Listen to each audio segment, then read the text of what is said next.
again, everyone. My name is Sajid, and as you know, books are my social life. Today I'm going to be doing my second official book haul. I know that I said in my last one that I will haul every 10 books that I get, but within the last few weeks or so I came into some really good deals as well as a little bit of cash, so I splurged a bit and I got 12 books. So today I'm just going to show you my books in 4 different piles. The first pile is going to be random books that don't fit into any particular category. The second pile is going to be contemporary books. The third pile is going to be historical fiction books, and the last pile is going to be fantasy books. So without further ado, let's get starting off with the random books that don't fit into any particular category, I'm going to firstly show you S by J.J. Abrams and Doug Dorse. This is a very complex book to explain. S itself is not a book, it's more of a reading experience. Allow me to elucidate.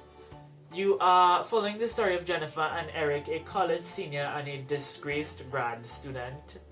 Respectfully, I'm assuming. And they are reading this book. And this book is in their library. And they are kind of corresponding with this book. So they would take turns reading it and write notes and stuff like that, and leave letters and pamphlets and postcards in the book for each other to kind of find. You're going to be reading this book with them, and you're also going to be solving some mysteries with them, because the book that they're reading is a mysterious book written by a very mysterious author that they are both very interested in. The book that you're going to be reading is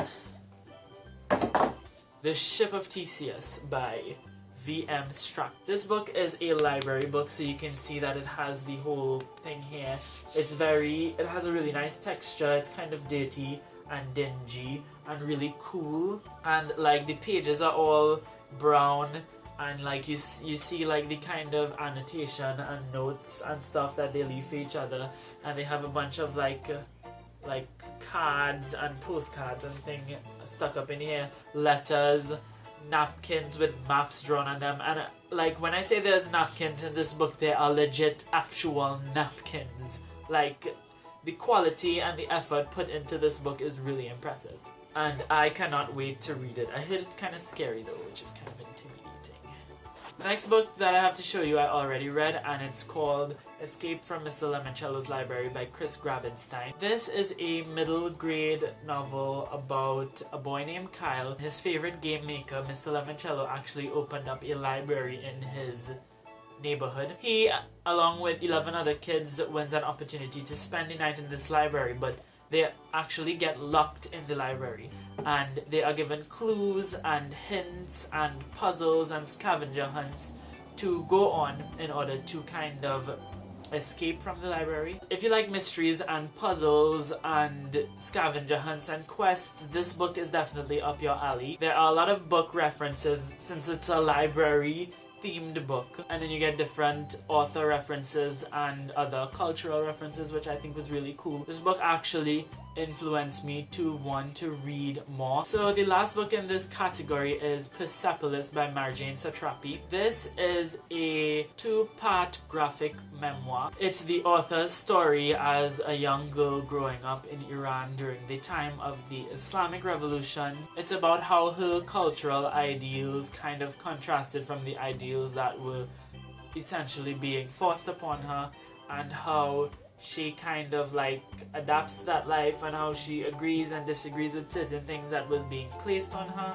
The art seems really cute and cool and funny and awesome. I also heard that there is a movie based off of this book, and the art style of the movie actually stays true to the art style of the graphic novel. And I'm really excited to read this because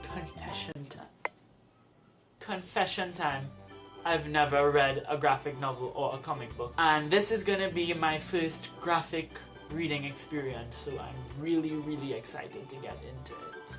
Now we are going to be moving on to the contemporary pile. The first book that I have to show you is Where'd You Go, Bernadette by Maria Semple.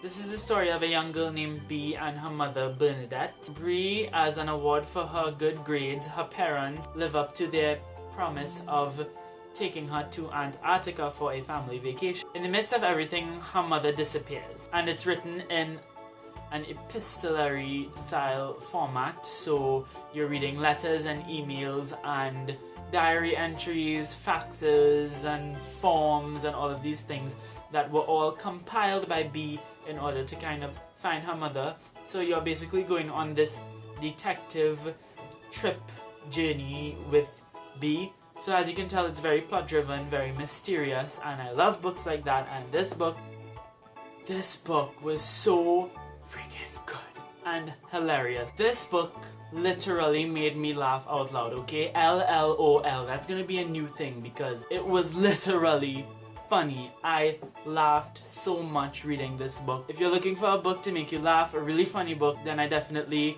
recommend picking up this one. It's also very plot driven, very easy to read, and the writing style is immaculate. So I definitely recommend this, and I will be doing a book review in the future, so look out for that. An Untamed State by Roxane Gay. I recently read Bad Feminist by Roxane Gay, and I really enjoyed her writing style, and I also really like Roxane Gay as a person, so I wanted to check out her novel. An Untamed State is about a woman named Miriel, we'll go with that. Miriel is from America, but her family is from Haiti. So she, her husband, and her child goes to Haiti to visit her very rich, affluent father who lives in Haiti. When she goes there, she's actually kidnapped and held for a ransom, and her father does not want to pay this ransom, so she's basically stuck. This book is very plot-driven and very intense.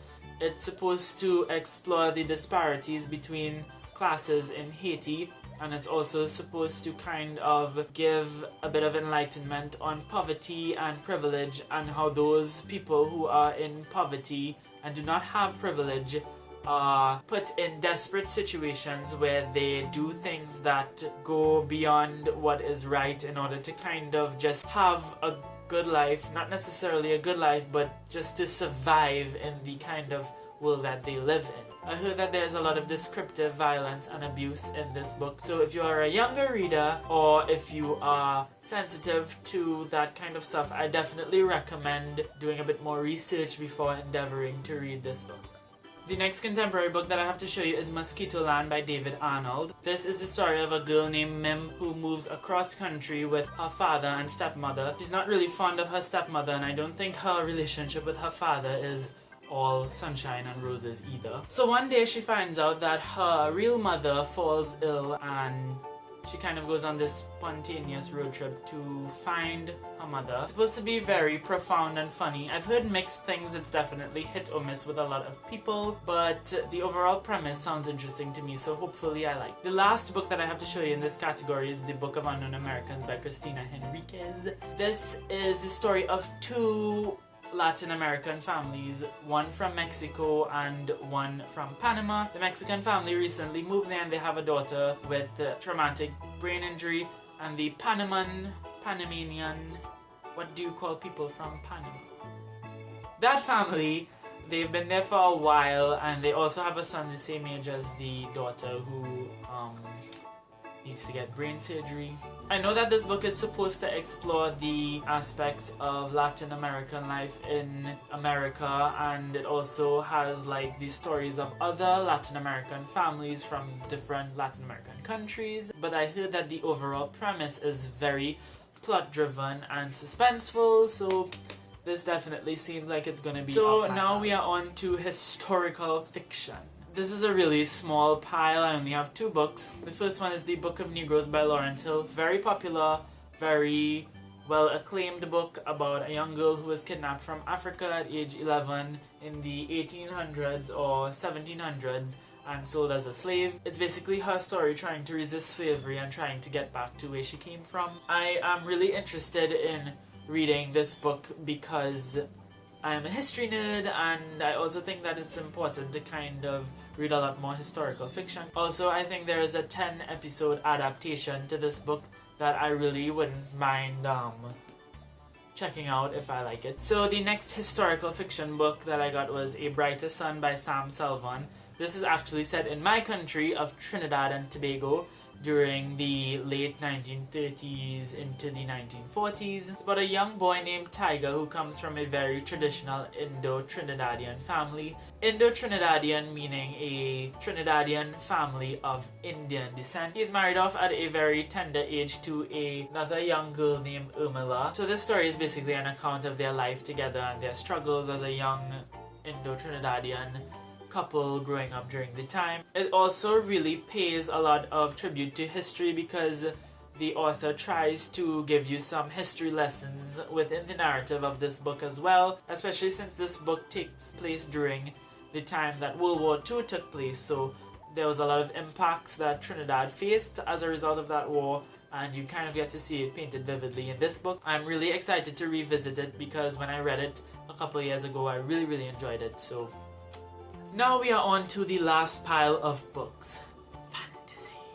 First book that I have to show you is Grimm's Fairy Tales by Jacob and Willem Grimm. This is the Sterling Classics edition, which is a bind-up of 52 of the 170, I believe, original Grimm's Fairy Tales stories. I've read 4 stories so far: Cinderella, Rapunzel, The Sleeping Beauty, and Rumpelstiltskin. These stories are really weird and really creepy. I think Disney did a better job at, telling us these stories because they're so weird and they make no sense, and it's just like, what? They cut off their heels and their toes and blood, and she was dying because she wasn't gonna get this flower, so she had to give up her baby so she could eat this flower, otherwise she would die. Is this what children used to read in the 1800s? Really? But nevertheless, I do understand why it's so well enjoyed because the writing style is really interesting and the story, even though it's weird and creepy, is still fantasy-ish and whimsical, and they were enjoyable to read, and it's really fun to see where my favorite stories actually came from.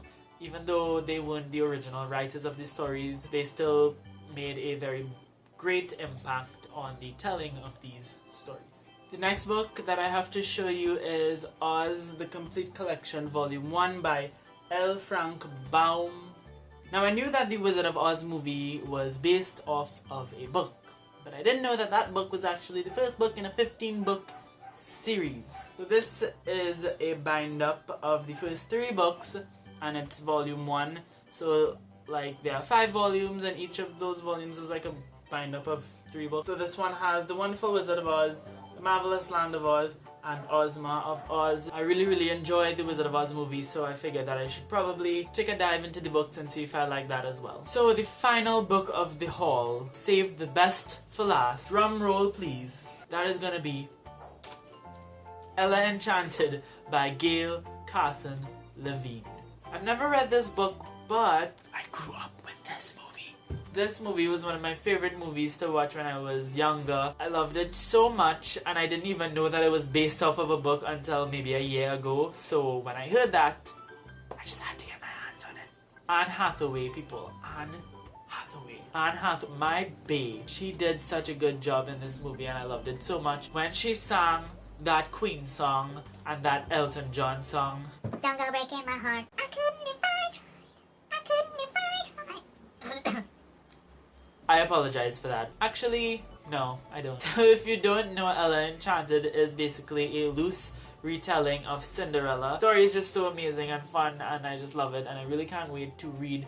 So this is it for my book haul. I should really go to the gym, but I probably won't, even though I should really go. I should go. I hope you enjoyed this video. If you've read any of these books, definitely let me know what you thought of them, and I will see you guys again soon.